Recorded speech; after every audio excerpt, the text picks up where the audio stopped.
السلام علیکم ورحمۃ اللہ وبرکاتہ. میرا نام حبیب اللہ راجہ ہے اور میں اپنے پروگرام کاروباری اور مالی مسائل اور ان کے شرعی حل کے ساتھ آج ہمارے پاس سوال یہ ہے کہ کسی چیز پر قبضہ کرنے سے پہلے اسے آگے بیچنا جائز ہے یا نہیں. تو شریعت مطالعہ میں جب تک کسی چیز پر قبضہ نہ کر لیا جائے اسے آگے بیچنا جائز نہیں ہے.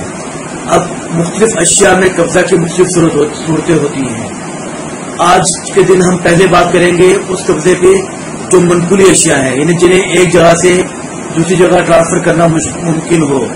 تو منقولی یعنی وہ چیزیں جن کو منتقل کیا جا سکتا ہے، ان کے لیے شرط یہ ہے کہ مکمل طور پر قبضہ ہو جائے تب اس کو بیچ سکتے ہیں، ورنہ بیچنا جائز نہیں ہے. اور جو دوسری اشیاء ہیں جیسے مکان، فلیٹ یا گھر وغیرہ، ان پر ہم کل بات کریں گے ان پر قبضے کی کیا صورت ہے. حوالہ ملاحظہ فرمائیں، اور اگر کسی کے پاس کوئی مزید سوال ہو تو کمنٹس میں وہ سوال پوچھ سکتے ہیں. السلام علیکم ورحمۃ اللہ وبرکاتہ.